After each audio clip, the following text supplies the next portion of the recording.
All right, so recently I was the DP on a show that my friend came up with.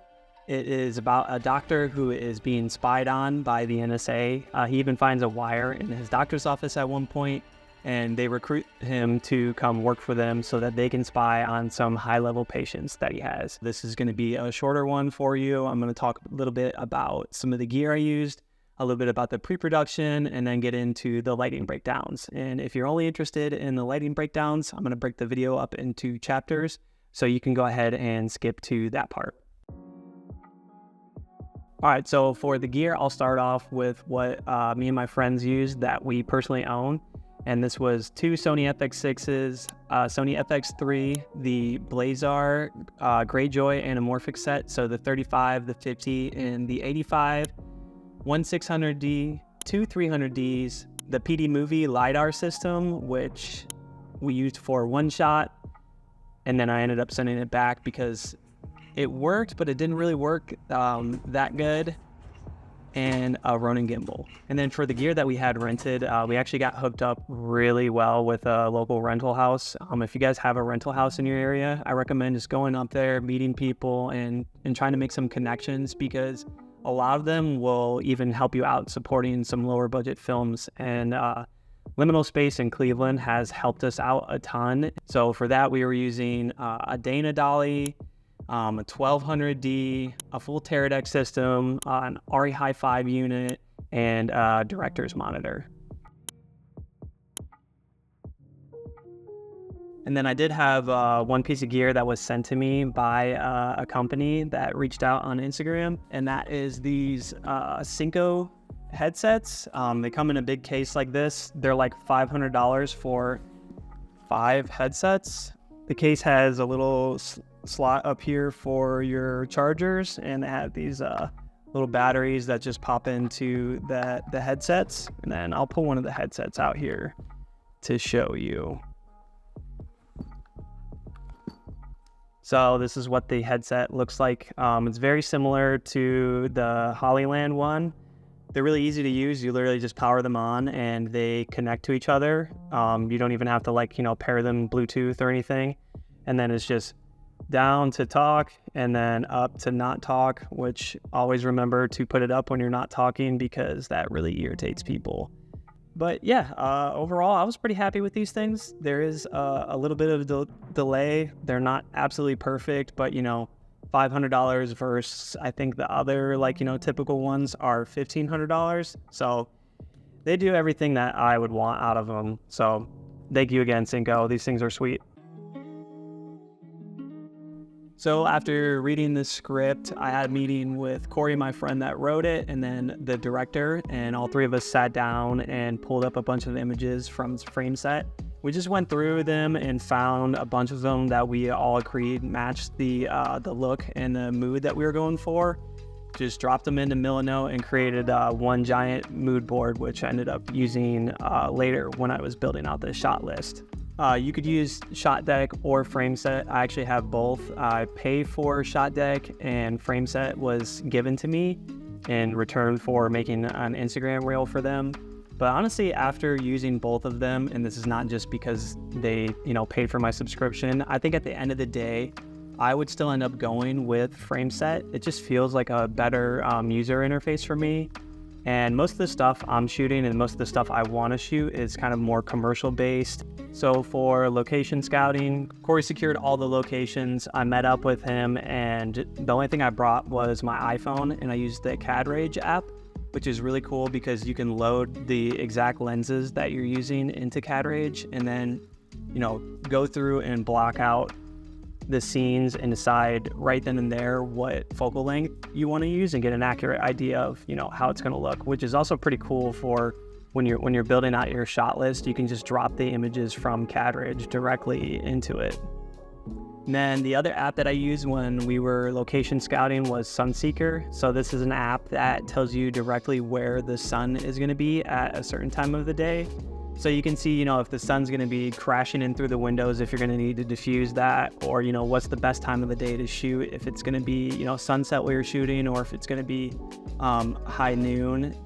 So after all of that was figured out, I created a storyboard in Millinote. I'm not sponsored by Millinote, hopefully one day, because I love this website. It's like perfect for my ADHD brain. And what I did was I just went in here and created a column for each shot. And then I would either add the reference image from FrameSet, or I would add my cadrage image, sometimes both, and then plan out, you know, is the shot going to be moving? What focal length am I going to be on? And then get an idea of how I'm going to light it too. All right, so this first scene is a mother and daughter having a conversation, and they're actually, you know, kind of having like a little bit of an argument / fight. So I wanted to lean into a really dramatic and moody look for this.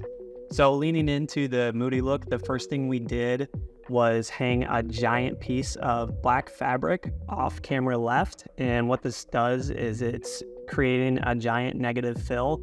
And that's creating some of these really deep shadows that you see on the side of her face. Then off to the camera right, there was a series of like 4 or 5 windows that went pretty much all the way down the kitchen, and a patio outside. So what this allowed us to do was place our lights outside.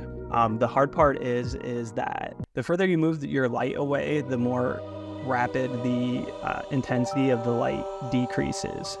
So the 5 windows on the right, what we ended up doing was hanging a giant piece of muslin across 4 of them. And then we had a 600D that was outside shooting into the muslin, and this was bringing up the overall ambience in the room. And then we had a 600D that was shooting through a window that did not have muslin on it. And this is creating more hard light in the background. And usually I'm trying to incorporate some hard light and soft light into an image. After setting this up, I realized she needed a little bit more light on her face to bring her exposure up so I could have some nice contrast in the image. So we had an Amaran F22C with the full diffusion grid on it, wrapped some muslin around it, and then also shot it through a diffusion floppy. And this is what we were using to get this really nice soft light on her face. So yeah, that's pretty much the lighting setup for that scene. We just placed the lights outside, brought up the ambience, giant piece of negative fill, and then added another key light with some insane amount of diffusion on it. For this next scene, we have 2 people. They're at a desk, and this is a really dramatic scene again. It's 2 guys having a conversation, and this guy's assistant is telling him that he should call a doctor because the doctor makes house visits, which is, you know, very important to the story. So we have our wide dolly push in, and then we cut to a couple different dialogue scenes for the close-ups. And typically you light the wide scene, and then you take all of your lighting and you move everything in closer and make it softer for the close-ups, because it's easier to get the lights closer to your subjects without getting them in the frame when you're shooting the close-ups. All right, so back to the breakdown. We have the 1200D outside, the 300D blasting into the ceiling, and then for our key light, we used 600D, and we used a book light setup. So the 600D was blasting into a giant white V flat, and then it's being diffused through another sheet of muslin. And that's what's giving us this super soft wrap across his face. So for the shot of the guy at the computer, we were able to essentially walk everything in closer and keep it almost exactly the same. And then for the shot of the guy standing up talking to him, we moved the light a little bit behind the guy at the computer. And because he was wearing white, the overall exposure was super hot. So I just had somebody, you know, Hollywood, another piece of diffusion that would just cut the light hitting his outfit, but keep the same exposure on his face.